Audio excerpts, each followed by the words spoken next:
Alright, welcome to Mainland Cycle Center's new vehicle department.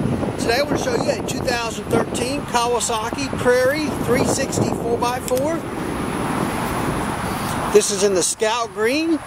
This is the new color for the Prairie 360. We did use it on the Brute Force 750 for 2012, but kind of a cool color, a little different green. These are an automatic transmission. These are four-wheel drive. This is an air-cooled motor, air and oil-cooled motor we should say. It's got an oil cooler on the front, much like a radiator. There's your oil cooler right in there, and it does have an electric fan on it. These also have hydraulic disc brakes on the front. There's your front differential right in there, your McPherson strut front suspension. It's got the dual headlights, nice big rear rack, full floorboards there. There's your gear shifter. So you've got low, high, neutral, reverse. Just move your shifter through the gate. Your ignition switch is right here. Nice big rear rack.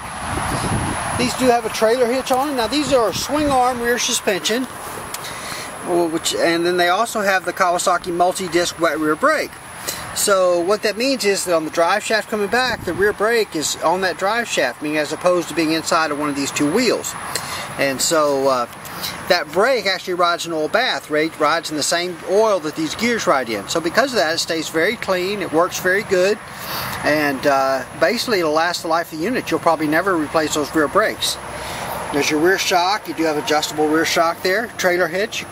Just put a ball on it. Got a little storage compartment here with the toolkit.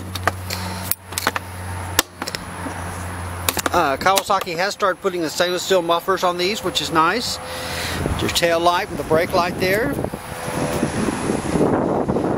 does have a recoil start for backup, and again there's your floorboard on this side. 25-inch tall Maxxis tires on 12-inch wheels.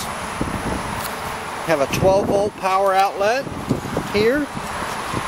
This is your rear handbrake with a parking brake, so that'll set your rear brake. And just pull it to release it. It's got a fuel gauge. Again, your shifter, fuel fill, neutral light, oil pressure warning light, reverse warning light, a check belt light, and a four-wheel drive light. These are selectable two-wheel drive and four-wheel drive. So you just push your button there to switch into four-wheel drive, and when you do, this light will come on.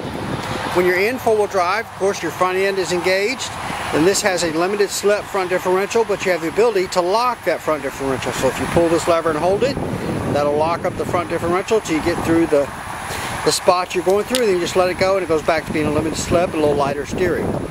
Got headlights, low, high, and off. Your start button, this is engine off and kill. It's your override for the reverse limiter, and then your choke switch, choke there, because this is carbureted. Here's your throttle, thumb throttle, and then your front handbrake there, and there's a rear handbrake lever right down here on this side. But these are good units. They've been on the market for a little while now, and they've proven themselves to be good, reliable, strong units. It's a full-size four-wheeler. These are for ages 16 and up. But just a really great unit, and we've sold quite a few of these over the years, and they do really well. Alright, well that's a quick look at the 2013 Kawasaki Prairie 360 4x4 in the Scout Green. We are Mainland Cycle Center. We're located about 30 minutes south of downtown Houston, just off of I-45 in LaMarque, Texas. Our website is mainlandcyclecenter.com. Our phone number is 409-948-4969. Give us a call, shoot us an email, come by and see us. We'd love to help any way we can. Thanks for watching.